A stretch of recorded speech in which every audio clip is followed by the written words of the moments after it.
ವೀಕ್ಷಕರೆಲ್ಲರಿಗೂ ದೈನಿಕ ರಾಶಿ ಫಲ ವಿಶೇಷ ಕಾರ್ಯಕ್ರಮಕ್ಕೆ ಸ್ವಾಗತ. ಇವತ್ತಿನ ಈ ವಿಡಿಯೋದಲ್ಲಿ ನಾವು ವರ್ಷ 2025ರ ಫೆಬ್ರವರಿ ತಿಂಗಳಿನ 16ನೇ ತಾರೀಕಿನ ದಿನ ಮಕರ ರಾಶಿಯ ಫಲಗಳನ್ನು ತಿಳಿದುಕೊಳ್ಳಲಿದ್ದು, ಈ ದಿನ ಮಕರ ರಾಶಿಯ ಜಾತಕದವರ ಪಾಲಿಗೆ ಹೇಗೆ ಸಾಬೀತಾಗಲಿವೆ, ಈ ದಿನ ಗ್ರಹ ನಕ್ಷತ್ರಗಳ ಸ್ಥಿತಿಗತಿಗಳೇನು ಮತ್ತು ಇಲ್ಲಿ ಉಂಟಾಗಲಿರುವ ಯೋಗಗಳ್ಯಾವುವು, ಈ ಯೋಗಗಳ ಪ್ರಭಾವ ನಿಮ್ಮ ಮೇಲೆ ಹೇಗೆ ಕಾಣಿಸಿಕೊಳ್ಳಲಿದೆ, ಜೊತೆಗೆ ಈ ದಿನಗಳಂದು ನೀವು ಹೊಂದಿರಬೇಕಾದ ಎಚ್ಚರಿಕೆ ಏನು ಅನ್ನೋದೆಲ್ಲವನ್ನ ವಿಸ್ತಾರ ರೂಪದಲ್ಲಿ ಇಲ್ಲಿ ತಿಳಿದುಕೊಳ್ಳೋಣ. ಮಾಹಿತಿ ತಿಳಿದುಕೊಳ್ಳುವುದಕ್ಕೂ ಮುನ್ನ ನಮ್ಮ ವಿನಂತಿ ಎಂದರೆ, ನೀವಿನ್ನೂ ನಮ್ಮ ಚಾನೆಲ್ ಸಬ್ಸ್ಕ್ರೈಬ್ ಮಾಡಿಲ್ಲವೆಂದರೆ ದಯವಿಟ್ಟು ಈಗಲೇ ನಮ್ಮ ಚಾನೆಲ್ ಅನ್ನ ಸಬ್ಸ್ಕ್ರೈಬ್ ಮಾಡಿ. ಹಾಗೆ ನಿರಂತರ ವಿಡಿಯೋ ಅಪ್ಡೇಟ್ಸ್ಗಳಿಗಾಗಿ ಪಕ್ಕದ ಬೆಲ್ ಐಕಾನ್ ಕ್ಲಿಕ್ ಮಾಡಿ.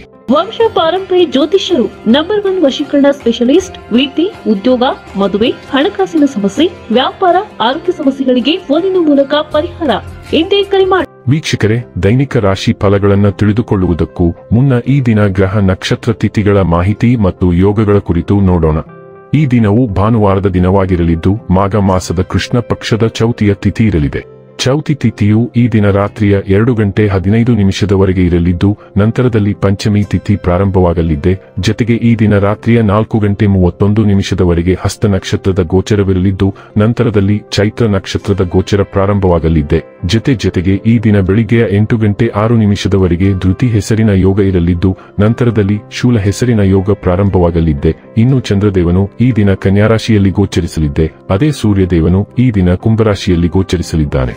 ಇನ್ನು ಈ ದಿನದಂದು ಅಭಿಜಿತ್ ಮುಹೂರ್ತ ಮಧ್ಯಾಹ್ನದ 12:13 ಇಂದ ಮಧ್ಯಾಹ್ನದ 12:58 ಇರಲಿದೆ. ಇದು ಈ ದಿನದ ಗ್ರಹ ನಕ್ಷತ್ರ ತಿಥಿಯ ಕುರಿತಾದ ಮಾಹಿತಿಯಾಗಿದ್ದು, ಇದರ ಆಧಾರದ ಮೇಲೆ ನಿಮ್ಮ ದಿನಚರಿಯಲ್ಲಿಯೂ ಬದಲಾವಣೆ ಕಂಡುಬರಲಿದೆ. ಇನ್ನು ಈಗ ಈ ದಿನದ ಮಕರ ರಾಶಿಯ ಫಲಗಳ ಕುರಿತು ನೋಡುವುದಾದರೆ, ನಿಮ್ಮ ಪ್ರಚಂಡ ಪ್ರಯತ್ನ ಹಾಗೂ ಕುಟುಂಬದ ಸದಸ್ಯರ ಸಕಾಲಿಕ ಬೆಂಬಲ ಬಯಸಿದ ಫಲಿತಾಂಶಗಳು ತರುತ್ತದೆ. ಆದರೆ ಪ್ರಸ್ತುತ ಚೇತನವನ್ನು ಕಾಯ್ದುಕೊಳ್ಳಲು ಶ್ರಮಿಸುತ್ತೀರಿ. ಹಣದ ಚಲನೆ ದಿನವಿಡೀ ಮುಂದುವರಿಯುತ್ತದೆ ಮತ್ತು ದಿನದ ಅಂತ್ಯದ ನಂತರ ನೀವು ಉಳಿಸಲು ಸಾಧ್ಯವಾಗುತ್ತದೆ. ಸಂಜೆ ಸಾಮಾಜಿಕ ಚಟುವಟಿಕೆ ನೀವು ನಿರೀಕ್ಷಿಸಿದ್ದಕ್ಕಿಂತ ಉತ್ತಮವಾಗಿರುತ್ತದೆ. ನಿಮ್ಮ ಪ್ರೀತಿಯ ಜೀವನದಲ್ಲಿ ಕಹಿ ಘಟನೆಗಳನ್ನು ಕ್ಷಮಿಸಿ. ಮನೆಯ ಕೆಲಸಗಳನ್ನು ಮುಗಿಸಿದ ಈ ರಾಶಿಚಕ್ರದ ಗೃಹಿಣಿಯರು ಇಂದು ಉಚಿತ ಸಮಯದಲ್ಲಿ ಟಿವಿ ಅಥವಾ ಮೊಬೈಲ್ನಲ್ಲಿ ಚಲನಚಿತ್ರವನ್ನು ವೀಕ್ಷಿಸಬಹುದು. ಈ ದಿನ ನಿಮ್ಮ ವೈವಾಹಿಕ ಜೀವನದಲ್ಲಿ ನಿಜಕ್ಕೂ ಅದ್ಭುತವಾಗಿದೆ.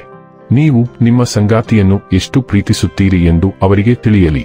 ನಿಮ್ಮ ಸ್ನೇಹಿತರೊಬ್ಬರು ಇಂದು ನಿಮ್ಮನ್ನು ತುಂಬಾ ಹೊಗಳಬಹುದು. ಪ್ರಾಮಾಣಿಕತೆ ದಿನದ ಮುಖ್ಯ ಉದ್ದೇಶ. ನಿಮ್ಮ ಕೆಲಸದ ವಿವರಗಳ ಮೇಲೆ ಅಥವಾ ಇತ್ತೀಚೆಗೆ ನೀವು ತಪ್ಪಿಸುತ್ತಿದ್ದ ಸೂಕ್ಷ್ಮ ಕೆಲಸಗಳ ಮೇಲೆ ಗಮನಹರಿಸಲು ಈ ದಿನ ಸೂಕ್ತ. ಈ ನೀರಸ ದಿನನಿತ್ಯದ ಕೆಲಸಗಳನ್ನು ನೀವು ವಿರೋಧಿಸಬಹುದು, ಆದರೆ ನೀವು ಅವುಗಳನ್ನು ಒಮ್ಮೆ ಪೂರ್ಣಗೊಳಿಸಲು ಕುಳಿತರೆ ಅವು ಬಹಳ ವೇಗವಾಗಿ ಹೋಗುತ್ತವೆ. ನಿಮಗೆ ಹತ್ತಿರವಿರುವ ಜನರಿಂದ ಒಳ್ಳೆಯತನದ ಭಾವನೆಯನ್ನು ನಿರೀಕ್ಷಿಸಿ. ಆರೋಗ್ಯ ಮತ್ತು ಸ್ವಾಸ್ಥ್ಯ ಬಗ್ಗೆ ತಿಳಿದುಕೊಳ್ಳೋಣ. ಇಂದು ನೀವು ಅತ್ಯುತ್ತಮ ಆರೋಗ್ಯವನ್ನು ಅನುಭವಿಸುವಿರಿ, ಆದರೆ ವಿಷಯಗಳನ್ನು ಹಾಗೆಯೇ ಇರಿಸಿಕೊಳ್ಳಲು ಕೆಲವು ಪ್ರಾಥಮಿಕ ಮುನ್ನೆಚ್ಚರಿಕೆಗಳನ್ನು ತೆಗೆದುಕೊಳ್ಳಲು ಮರೆಯದಿರಿ. ಈಗ ಸಮಯೋಚಿತ ಹಸ್ತಕ್ಷೇಪವು ಎಲ್ಲಾ ಕಾಯಿಲೆಗಳನ್ನು ತಡೆಗಟ್ಟಲು ನಿಮಗೆ ಸಹಾಯ ಮಾಡುತ್ತದೆ. ನಿಮ್ಮ ಆರೋಗ್ಯ ವ್ಯವಸ್ಥೆಯನ್ನು ತೀವ್ರಗೊಳಿಸುವತ್ತ ಗಮನಹರಿಸಲು ಮತ್ತು ನೀವು ಯೋಚಿಸಿದ ಆದರೆ ಎಂದಿಗೂ ಅನುಸರಿಸಲು ಉತ್ಸಾಹವನ್ನು ಕರಗತ ಮಾಡಿಕೊಳ್ಳದ ಎಲ್ಲಾ ಉತ್ತಮ ಅಭ್ಯಾಸಗಳನ್ನು ತೆಗೆದುಕೊಳ್ಳಲು ಇದು ಸೂಕ್ತ ಸಮಯ. ಡೈಲಿ ಲವ್ ಮತ್ತು ರಿಲೇಶನ್ಶಿಪ್ ಬಗ್ಗೆ ತಿಳಿದುಕೊಳ್ಳೋಣ. ನಿಮ್ಮ ಪ್ರೇಮ ಜೀವನದ ಬಗ್ಗೆ ನೀವು ಮೃದು ದೃಷ್ಟಿಕೋನವನ್ನು ಹೊಂದಿದ್ದೀರಿ. ಆದಾಗ್ಯೂ ನಿಜವಾದ ಭಾವನೆಯಿಲ್ಲದ ಸನ್ನಿವೇಶಗಳಿಗೆ ನಿಮ್ಮನ್ನು ತಳ್ಳಬಹುದು ಮತ್ತು ಆದ್ದರಿಂದ ನಿಮ್ಮನ್ನು ಅವರ ಜೀವನದ ಭಾಗವಾಗಿಸಲು ಮುಂದಾಗುವವರಿಂದ ನೀವು ಹೆಚ್ಚು ಪ್ರಭಾವಿತರಾಗುವುದಿಲ್ಲ. ಆದ್ದರಿಂದ ಅಂತಹ ಜನರೊಂದಿಗೆ ಪ್ರೀತಿ ಕೆಲಸ ಮಾಡುತ್ತದೆ ಎಂದು ನಿರೀಕ್ಷಿಸಬೇಡಿ. ಆದಾಗ್ಯೂ ಅವರು ಬೆಚ್ಚಗಿನ ಮತ್ತು ಹೃದಯವಂತ ಸ್ನೇಹಿತರಾಗಿ ಬದಲಾಗಬಹುದು. ವೃತ್ತಿ ಮತ್ತು ಹಣ ಬಗ್ಗೆ ತಿಳಿದುಕೊಳ್ಳೋಣ. ನೀವು ತುಂಬಾ ಮಿತವ್ಯಯಿಯಾಗಿರುವ ಸಾಧ್ಯತೆ ಇದ್ದರೂ ನೀವು ದುಂದುಗಾರಿಕೆಯ ಮನಸ್ಥಿತಿಯಲ್ಲಿರುತ್ತೀರಿ. ನೀವು ಕಲಾಕೃತಿಗಳನ್ನು ಆನಂದಿಸಿ ಮೆಚ್ಚುವುದರಿಂದ ನೀವು ದುಬಾರಿ ಸೌಂದರ್ಯದ ವಸ್ತುವನ್ನು ಖರೀದಿಸುವ ಸಾಧ್ಯತೆ ಇದೆ. ನಿಮ್ಮ ಹತ್ತಿರವಿರುವ ಯಾರಿಗಾದರೂ ನೀವು ದುಬಾರಿ ಉಡುಗೊರೆಯನ್ನು ಖರೀದಿಸಬಹುದು ಮತ್ತು ಆ ವ್ಯಕ್ತಿಯನ್ನು ಅಚ್ಚರಿಗೊಳಿಸಬಹುದು. ನಿಮ್ಮ ಕೆಲಸದ ಸ್ಥಳದಲ್ಲಿ ಎಲ್ಲವೂ ಸುಗಮವಾಗಿ ನಡೆಯುವ ಸಾಧ್ಯತೆ ಇದೆ.